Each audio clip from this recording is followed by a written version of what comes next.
जय हिंद। आज हम लोग पढ़ने वाले हैं हिंदी। आज हम लोग का हिंदी का फर्स्ट क्लास है।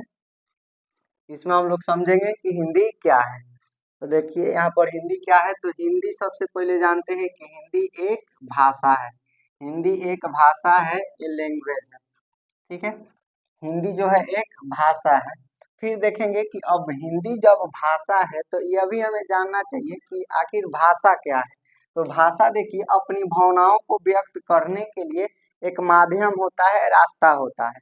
अपनी भावनाओं को व्यक्त करने के लिए जो माध्यम होता है उसी को क्या कहा जाता है, भाषा कहा जाता है। जिस तरह से हमें कहीं जाने के लिए क्या होता है, किसी रास्ते या वाहन की जरूरत होती है, उसी तरह हम अपनी भावना को यानी कि अपनी मन की बात को, अपनी दिल की बात को किसी व्यक्ति के पास पहुंचाना चाह रहे हैं। उस व्यक्ति को हम अपनी भावना दिखाना चाह रहे हैं, अपनी मन की बात को सुनाना चाह रहे हैं या व्यक्त करना चाह रहे हैं, तो उसके लिए किसी न किसी रास्ते की जरूरत होगी। वो वही रास्ता क्या कहलाता है, यहाँ पर भाषा कहलाता है। यानी कि आप अपनी भावनाओं को, अपनी मन की बात को, अपनी दिल की बात को किसी व्यक्ति के सामने दिखाना चाहते हैं, तो दिखाने के लिए कोई ना कोई मार्ग चाहिए ना। तो मार्ग चाहिए, तो जो रास्ता चाहिए, जो माध्यम होता है अपनी भावनाओं को दूसरे व्यक्ति के पास पहुंचाने के लिए, तो उसी को क्या बोला जाता है, भाषा बोला जाता है। यानी कि भाषा एक प्रकार का क्या होता है, मार्ग होता है, रास्ता होता है। किसको पहुंचाने के लिए, तो अपनी मन की या अपनी दिल की बात को दूसरे व्यक्ति के पास पहुंचाने के लिए वो क्या होता है, माध्यम होता है।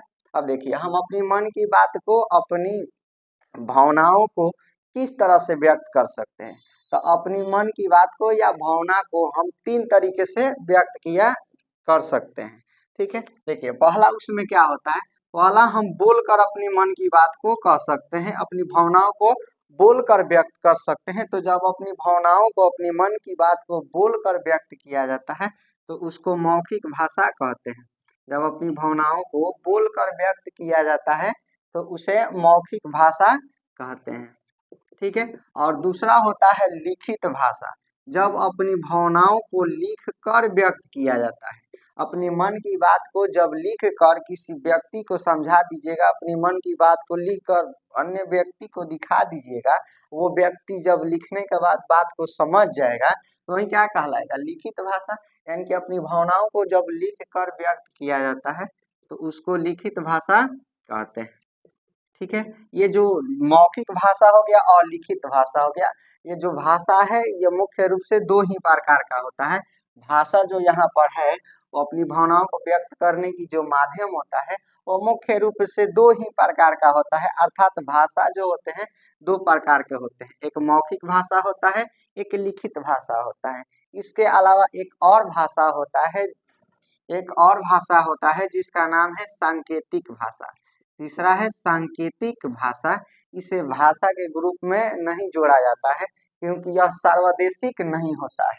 यह सांकेतिक जो भाषा होता है, आप संकेत के द्वारा अपनी भावनाओं को दिखाना चाहते हैं तो एक ही संकेत अलग अलग देशों में अलग अलग प्रकार से जाना जाता है, इसलिए इसे भाषा के कैटेगरी में नहीं रखा गया है। सांकेतिक भाषा जो होता है यह संकेत के द्वारा अपनी भावनाओं को दिखाया जाता है।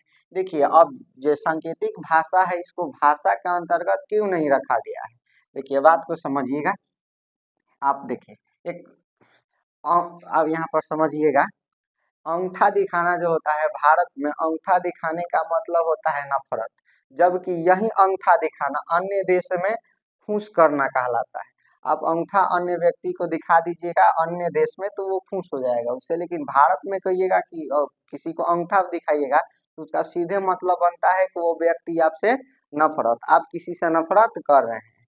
तो देखिए एक ही चीज है अंगूठा दिखाना, भारत में कुछ दूसरा मतलब बन है और अन्य देश में दूसरा मतलब बन रहा है। अब बताइए एक ही अंगूठा दिखाने का मतलब अन्य देश में अन्य अन्य बन सकता है, दूसरा दूसरा बन सकता है। तो बताइए सांकेतिक को रखेंगे इसके अंतर्गत, नहीं रख सकते हैं।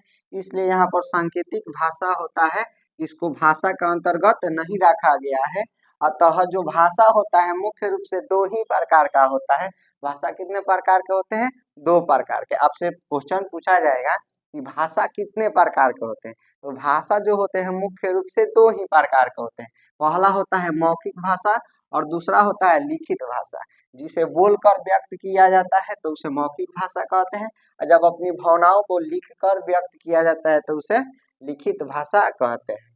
अब देखिए, इसके अलावा और भी प्रकार के भाषाएं भारत में पाई जाती हैं, जिसे यहाँ पर देखिए, एक होता है राष्ट्रभाषा, एक होता है राष्ट्रभाषा जिसको नेशनल लैंग्वेज बोलते हैं, जिसको नेशनल लैंग्वेज बोलते हैं, और दूसरा होता है राज्य भाषा, दूसरा होता है राज्य भाषा जिसको इसको राज्य भाषा बोलते हैं, राज्य भाषा को हम समझते हैं स्टेट लैंग्वेज बोलते हैं, और तीसरा होता है राजभाषा, राजभाषा जिसको ऑफिशियल लैंग्वेज बोलते हैं, राजभाषा को ऑफिशियल लैंग्वेज बोलते हैं।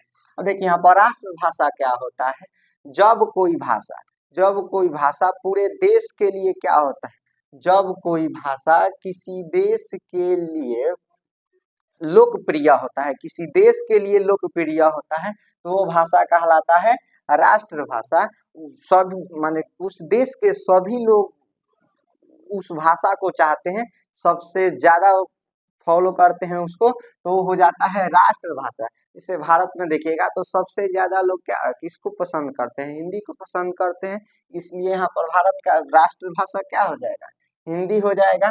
और समझते हैं दूसरा का राज्य भाषा क्या होता है, उसको राष्ट्रभाषा को हम समझे कि किसी देश के लोग जिस भाषा को जितना चाहते हैं वो कहला जाता है राष्ट्रभाषा। यानी कि किसी भी देश के लिए जो लोकप्रिय भाषा होता है, किसी भी देश के लिए जो लोकप्रिय यानी सबसे अधिक प्रिय जो भाषा होता है वो राष्ट्रभाषा कहलाता है। उसी तरह किसी राज्य के लिए लोकप्रिय जो भाषा होता है वो राज्य भाषा कहलाता है। और देखिए यह होता है राजभाषा, ये राज्य भाषा और राजभाषा दोनों में अंतर होता है। राजभाषा मतलब ऑफिशियल लैंग्वेज, यानी कि कागज पत्र का जितना भी काम किया जाएगा वो इस राजभाषा का अंतर्गत किया जाता है। इसे देखिए यहाँ पर राज्य जिस देश के समझिए, हमारे देश में क्या है, हमारे भारत देश में सबसे अधिक लोग हिंदी को पसंद करते हैं, इसलिए यहाँ पर क्या है हिंदी राष्ट्रभाषा हो जाता है। और देखिए उसी तरह बिहार में देखिए, तो बिहार में आप समझिएगा तो यहाँ पर भोजपुरी है, ठीक है, भोजपुरी जो है यहाँ पर राजभाषा है क्योंकि बिहार के लोग सबसे ज्यादा भोजपुरी बोलना पसंद करते हैं। उसी तरह देखिए अब राजभाषा क्या होता है, बिहार हो चाहे कोई भी हो, वहां पर ऑफिशियल काम जिस भाषा में होता है वो कहलाता है राजभाषा। जैसे में यहाँ पर क्या हो जाएगा, हिंदी हो जाएगा। आप कोई भी भाषा बोलिए उससे मतलब नहीं है, लेकिन आपको कहीं कोई भी फॉर्म फिलअप करना होगा तो उस किस भाषा में कर सकते हैं,